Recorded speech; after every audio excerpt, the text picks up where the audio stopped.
오늘 우리가 볼 하나님의 말씀 신약성경 에베소서 1장 16절부터 19절까지의 말씀입니다. 에베소서 1장 16절부터 19절입니다. 우리 한 목소리로 함께 읽겠습니다. 시작. 내가 기도할 때에 기억하며 너희로 말미암아 감사하기를 그치지 아니하고 우리 주 예수 그리스도의 하나님 영광의 아버지께서 지혜와 계시의 영을 너희에게 주사 하나님을 알게 하시고 너희 마음의 눈을 밝히사 그의 부르심의 소망이 무엇이며 성도 안에서 그 기업의 영광의 풍성함이 무엇이며 그의 힘의 위력으로 역사하심을 따라 믿는 우리에게 베푸신 능력의 지극히 크심이 어떠한 것을 너희로 알게 하시기를 구하노라. 아멘. 아멘. 고백합시다. 주님, 제가 여기에 있습니다. 아멘. 옆 사람을 축복합시다. 주님, 제 옆 사람도 여기에 있습니다. 축복해 주세요. 아멘. 우리 공동체의 고백입니다. 우리는 예수님의 사람입니다. 우리는 예수님 안에 있습니다. 우리의 삶에는 예수님의 흔적이 있습니다. 아멘. 진정으로 우리가 주의 사람으로 주 안에 살며 흔적 남기는 인생이 되기를 바랍니다. 지난주 우리가 살펴본 에베소서 1장 1절부터 7절까지의 말씀 기억하시겠지만 한번 조금 더 짚고 넘어가려고 합니다. 저는 그 지난주에 몇 개의 단어들, 나열되는 단어들에 집중해서 여러분들의 설명을 드렸었는데 거기에 나온 그 단어들 중에 몇 가지를 이렇게 짚어보겠습니다. 첫 번째는 성도라는 단어가 있죠. 주님 앞에 거룩하게 구별된 사람들, 그리고 신실한 자들, 주님 앞에 믿음으로 신실한 그런 사람들, 그리고 그리스도 예수 안에서, 그 안에서 무엇을 누리냐? 은혜와 평강을 제가 말씀을 드렸습니다. 그리고 하나님이 교회를 세우시기 위해서 창세 전부터 이렇게 그리스도 안에서 우리를 택하시고 그리스도로 인해 그 기쁘신 뜻을 우리에게 나타내시고 예정하셨다는 것을 말씀을 드렸습니다. 그로 인해서 예수님을 통해 구원을 받은 우리, 또 구원을 믿는 우리가 하나님이 거하시는 거룩한 초소가 되어 갑니다. 그렇죠? 거룩한 초소가 되어 가고 우리가 거룩한 초소가 되어 가는 그 모든 세워짐에 하나님의 교회가 세워지는 것을 말씀을 드렸습니다. 그리고 이 교회를 구성하는 우리가 하나로 모여 교회를 이루고 세상에 우리가 영향력을 미치며 살아가는데 하나님은 이 땅에 하늘의 신령한 복들을 우리를 통해 나타내시기를 바라셨고요. 죄 많은 인생들을 거룩하고 흠없게 주님 앞에서 회복하시기를 또 바라셨습니다. 그리고 마지막에 자기의 아들들, 자녀들이 되게 하셨다. 지난 시간의 말씀이 이렇게 제가 말씀드렸습니다. 지난 시간에 되게 여러 가지 이야기를 했는데 이렇게 말하니까 굉장히 단순하고 쉽죠? 저도 이거 다시 정리하면서 생각했습니다. 이 쉬운 말을 이렇게 어렵게 했을까? 이런 생각들을 했습니다. 그 놀라운 은혜 중에 이 교회가 세워지고 또 여러분이 교회가 되어 이 대현성결교회 예전사들로 이렇게 모여서 교회의 무리를 이루어 갑니다. 그리고 이러한 이루어가는 것 중에 우리가 굉장히 안타까워하는 건 지난 시간에 제가 마지막 그 부분에서 제가 말씀드렸다시피 교회가 그 영향력을 세상 중에 잃어버리는 이유가 바로 신앙이 자기 자신에게 집중되어 있기 때문이라는 말씀을 드렸습니다. 그렇죠? 자기 자신에게 집중되어 있는 신앙, 우리가 구하는 게 나의 삶의 잘됨과 나의 복과 나의 구원과 내게 행하실 하나님의 일에 대한 기대감으로 가득하니까 더 이상 교회는 세상에 영향을 미치는 게 아니라 우리가 믿는 교회 그 복음은 바로 나만을 위한 복음으로 이렇게 막혀 있다는 거죠. 그렇기 때문에 세상을 향한 교회의 영향력이 점점 사라질 수밖에 없다라고 말씀을 드렸습니다. 그렇게 처음 듣는 것 같은 그런 표정으로 계속 쳐다보고 있으면 안 되죠. 지난 시간에 그렇게 말씀을 드렸어요. 영국의 목회자 마틴 로이드 존스 목사님이 그렇게 하셨다면서 제가 말씀을 드렸었습니다. 자, 그래서 예배소서는 이 예배소서를 제가 다루는 이유가 교회론, 요즘에 이제 코로나19로 인해서 교회의 그런 기능적인 요소들이 굉장히 상실되고 교회가 가지고 있는 어떤 하나님 앞에 나아와 예배하며 우리의 영을 살리는 그런 역할들이 되게 무용한 것처럼 여겨지는 시대.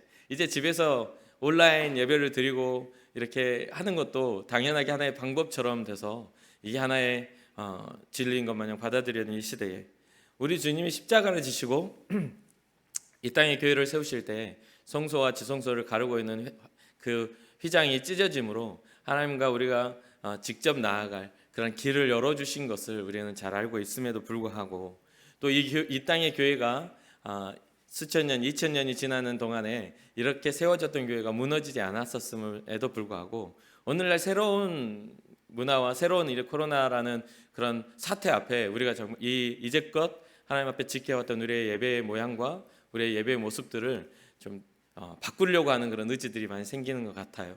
그런데 바뀔 수 있습니다. 모양이 달라지고 우리의 예배의 초소가 달라지고 우리의 예배가 그렇게 될 수 있어요. 왜냐하면 이 역사 중에 계속 이 교회라는 이 모양을 통해서 교회가 형성된 게 아니라 믿는 자들의 그 믿음을 통해서 교회는 형성되어 왔기 때문에 지금도 저 북한 지하 교회에서는 십자가나 어떤 교회의 어떤 가지고 있는 송구들이 없이 자기네들끼리 이불을 뒤집어 쓰고 그 둘이서 하고 있는, 때로는 혼자 이불을 뒤집어 쓰고 주님 앞에 예배하는 그런 교회가 분명히 존재한다는 거죠. 그런데 그러한 어떤 극단적인 상황과 오늘날 우리의 상황들이 동일한 거냐에 대한 고민을 해볼 수 있습니다. 우리가 매 주마다 북한을 위해서 기도하며 회복해달라고 하는 것은 그들의 숨어서 하나님의 이름을 마음껏 부르지 못하는 것들이 회복되어 그들의 목 놓아 하나님을 부르짖을 수 있는 그러한 길이 열리기 위해서 우리가 지금 중보하는 거죠. 그런 것처럼 우리에게 주어진 이 예배와 우리에게 주어진 이 감사가 정말 어떤 환경과 조건에 의해서 어그러지거나 달라지지 않도록 우리의 삶을 지켜내는 것, 거기에는 뭐가 필요하냐면 바른 중심, 바른 신앙이 필요하다라는 겁니다.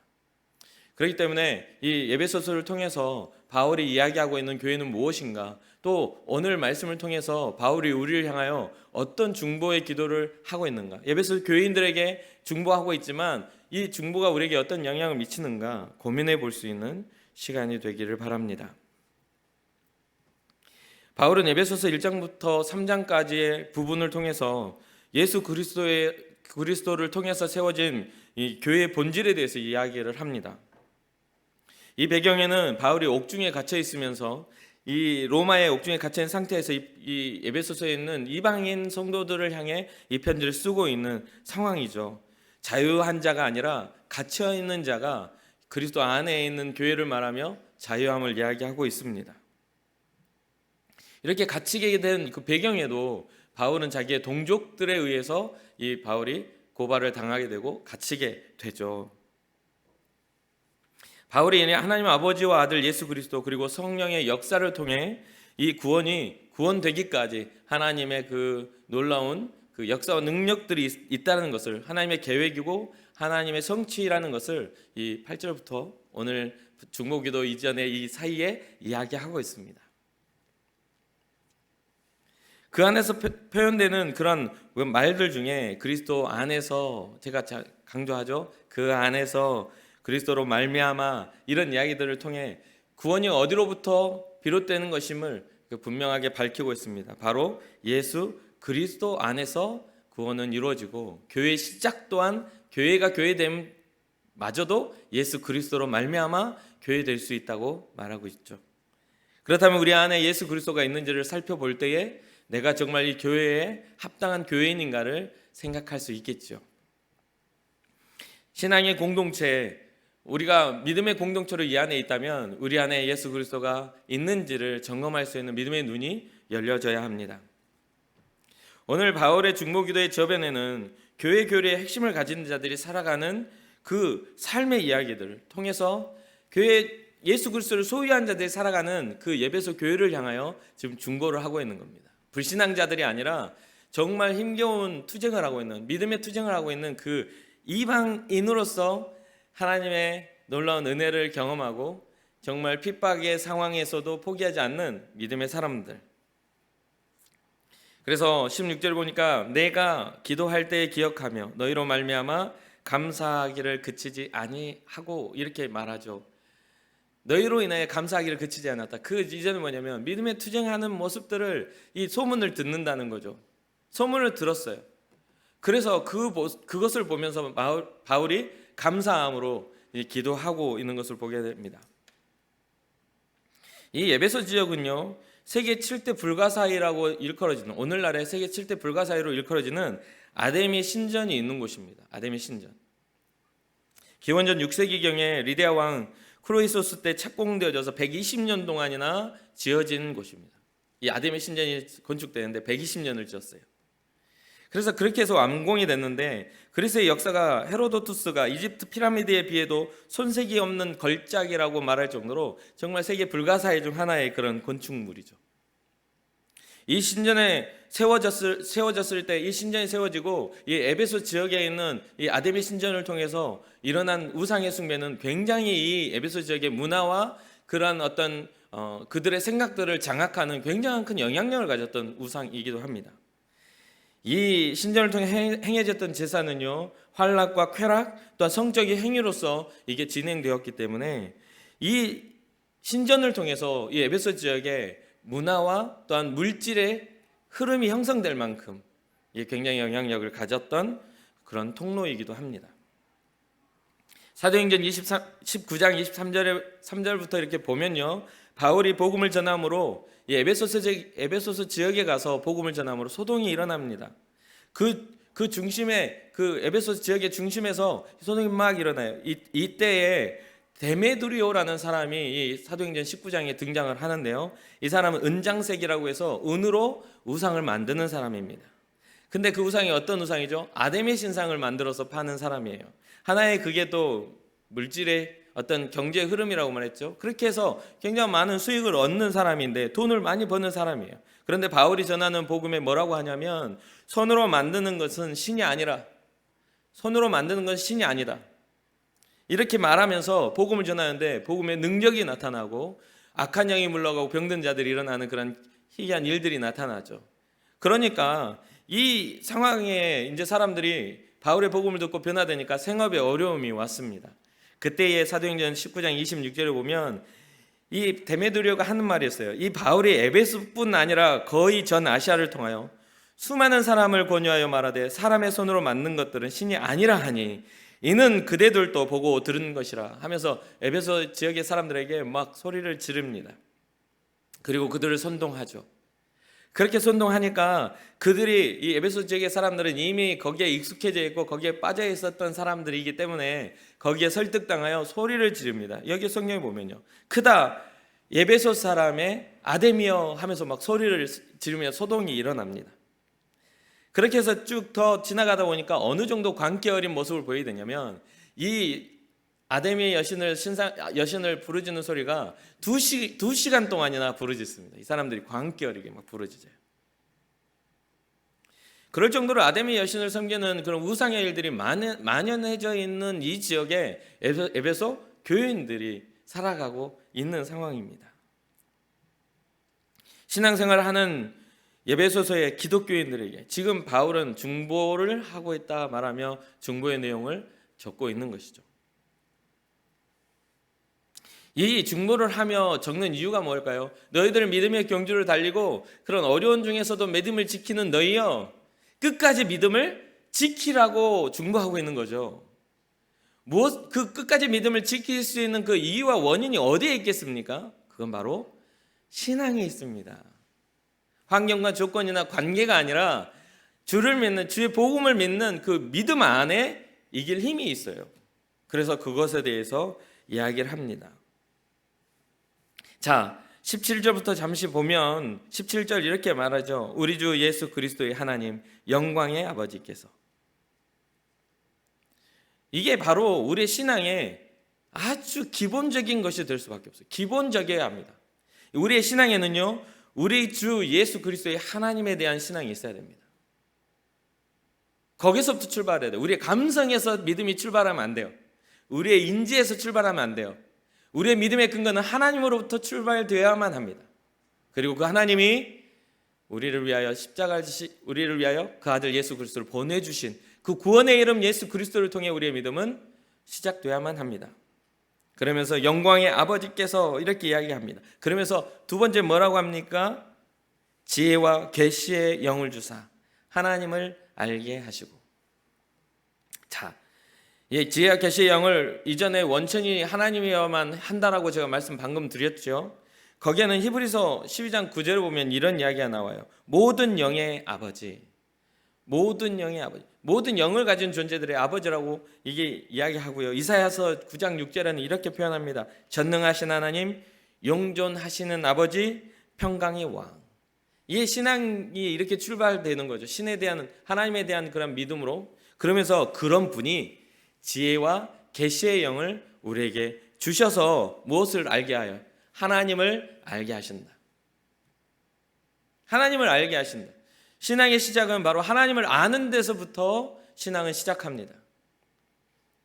참 어려운 일이에요. 우리는 지금 지식의 시대라고 사는 때입니다. 우리는 정말 많은 지식과 하룻밤 자고 일어나면 그 알아왔던 우리의 진리가 새롭게 뒤바뀌는 어떤 법칙으로 바뀌는 시대에 살기도 합니다. 그렇죠? 그래서 여러분도 저도 대부분 여러분들이 가지고 있는 삶의 가치를 다들 알고 있습니다. 옛날에는 내가 어떻게 갈까 뭐 철학적인 가치도 있었겠지만 그렇지 못하고 끌려가는 사람들이 많은 시대였지만 지금은요, 내가 살아가는 삶에 대해서 비전을 품고 꿈을 꾸고 나의 삶의 방향성을 결정하기가 참 스스로에게 그 결정권이 주어진 삶이라고 저는 생각을 합니다. 그 어떤 때보다. 그렇죠? 우리의 어떤 일제치하 때나 어떤 우리가 조선시대나 그 이전의 시대, 우리 이 나라 이 땅의 역사적인 시대 속에 우리가 가지고 있었던 계급이나 여러 가지의 상황, 노비나 어떤 상황 속에 그 어떤 것을 선택할 수 없는 시대에 살다가 지금 우리에게는요, 모두가 자유로운 시대에, 모두가 선택할 수 있는 시대, 모두가 자기의 말을 하고 스스로의 생각을 하고 스스로의 삶을 표현할 수 있는 시대에 우리가 살고 있지요. 그래서 자신에게 주어진 삶의 의미를 잘 알고 있는 시대라고 저는 생각합니다. 그런데 이런 시대이기 때문에 바울이 말한 지혜와 계시의 영이 필요 없다라고 말하는 시대이기도 합니다. 우리는 우리를 잘 알고 있으니까 더 이상 하늘의 뜻과 하늘의 영이 우리에겐 필요 없어라고 말하는 정말 많은 자들이 신을 거절하고 살아가는 시대이기도 하죠. 이런 때에 우리가 바로 이 지혜와 계시의 영을 통하여 바울이 에베소 교회를 향하여 중보하였던 것처럼 우리의 신앙자가 지혜와 계시의 영, 성령의 역사를 통해 세상을 향해 중보할 수 있는 그 신앙이 우리에게 일어나야 합니다. 구약 선지자 호세아는 이스라엘 백성이 지식이 없어서 망하게 되었다 이렇게 표현합니다. 호세아서 4장 6절에 나오죠. 그리고 하나님을 아는 건 단순히 지식적으로 성경을 묵상하고 많은 하나님의 말씀을 알고 있기 때문인가요? 이스라엘 백성은 어렸을 때부터 하나님의 말씀을 배워왔고 많은 다양한 하나님의 말씀을 샅샅이 배워오는 민족입니다. 그럼에도 그 이스라엘 백성은 뭐 하죠? 믿음으로 실패합니다. 아는 게 없어서가 아닌데도 호세아는 지식이 없어 망하는 백성이라고 말합니다.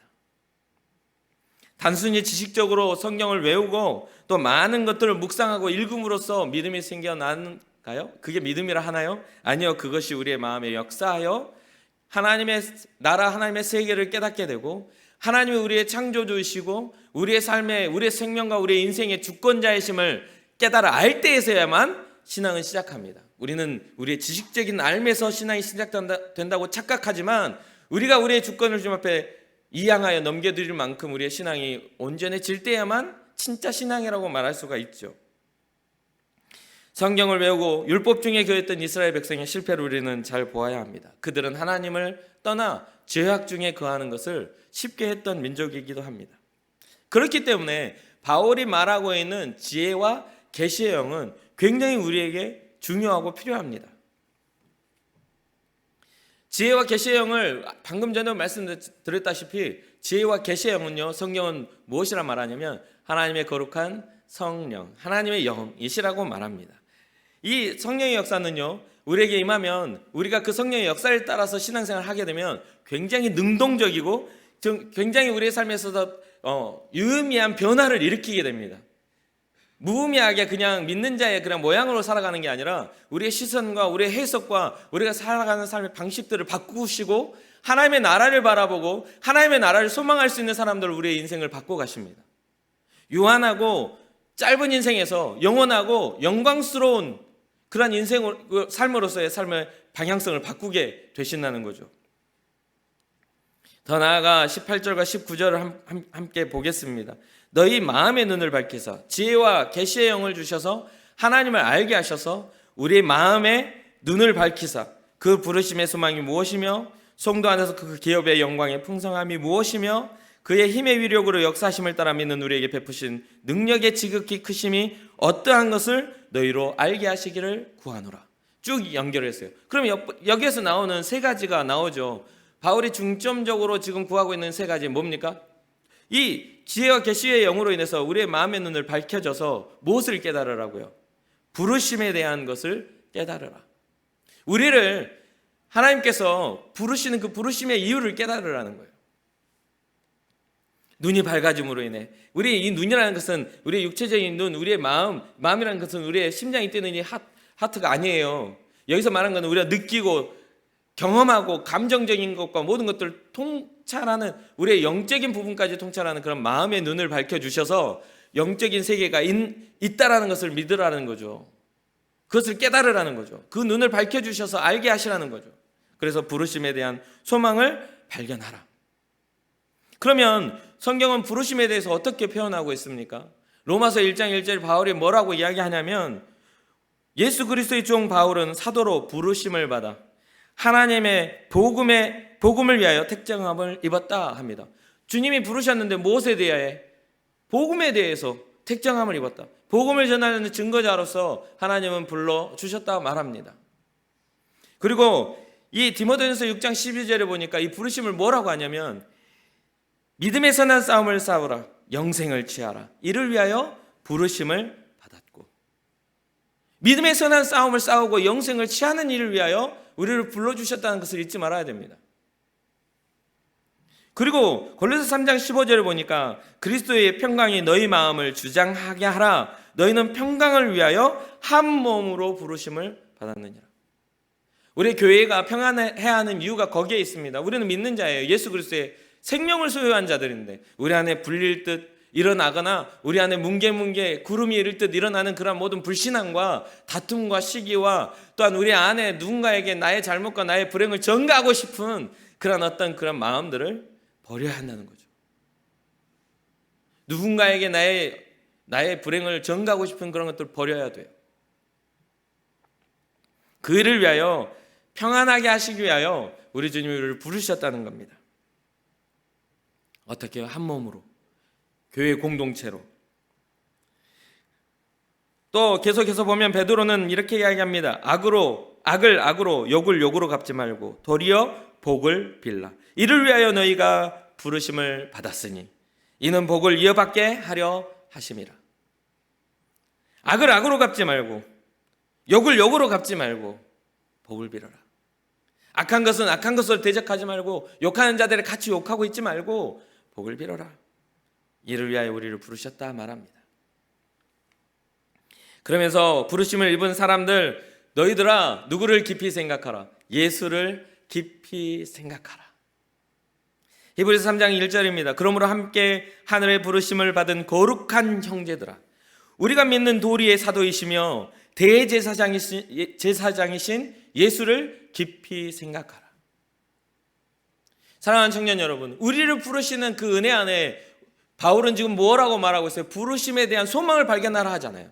그러면 에베소서가 말하고 있는 그 부르심의 소망이 무엇입니까? 주 안에 발견되고 예수 안에 발견되고 하나님의 뜻과 예정된 하나님의 구원의 경륜 안에서 발견된 그 예수를 깊이 생각하라고 말하고 있어요. 그 안에서 발견될 때의 교회는 교회가 되는 겁니다.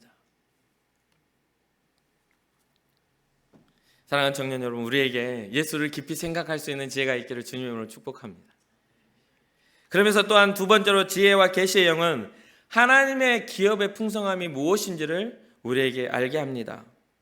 기업은요, 구약 성경에서 이스라엘 백성을 지칭하죠.